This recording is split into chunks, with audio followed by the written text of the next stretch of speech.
Well, run. I don't know about that, Karen. I don't know about that. Now, let's hold up. Okay, so there's this thing I talk about in the book called the Content Saturation Index, CSI. So anybody that likes crime shows will appreciate that, certainly in the US, because there's a show called Crime In Scene Friends Investigation, too, in CSI. Friends too, Good. in All right. Friends.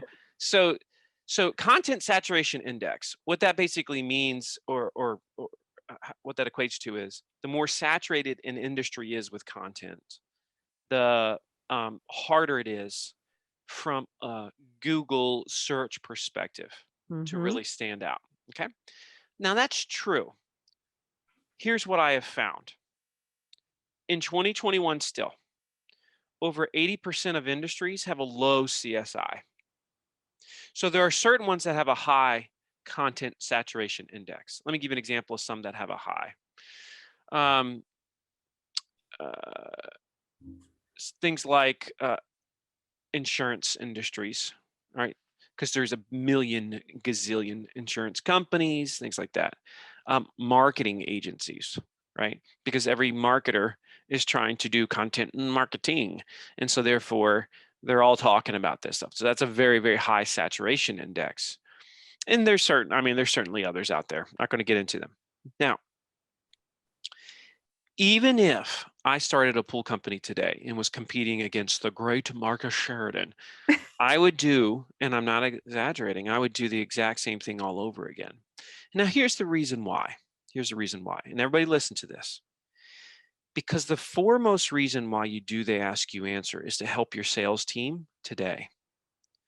Every piece of content you produce, if it's good, and certainly if it's related to the big five, is going to be a question that your sales team is dealing with right now.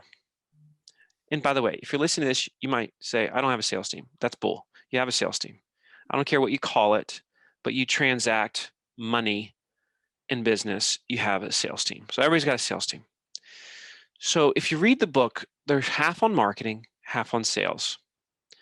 And the reason for that is because the companies that really understand the power of content, they integrate it into their sales process right away, immediately, which affects sales cycles dramatically and dramatically also increases closing rates if you do it the right way. And so just from the sheer fact that it makes your sales appointments, your conversations with prospects dramatically more effective because they've been to your site, they've vetted you, and they like you so much more, they trust you so much more. That alone makes it worth it.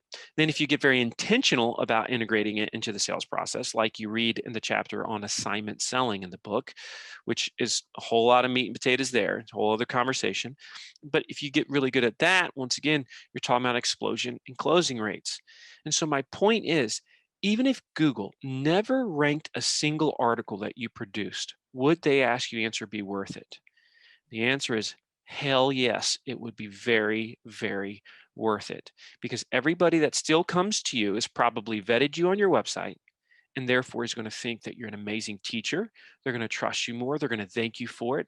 They're going to come more prepared when they're actually ready to buy, and your conversations are going to be better. The morale of your sales team is going to be better. So all those are the reasons why you should be doing it. Yet still in saturated industries, when somebody does they Ask You Answer, they find that Google ends up loving them.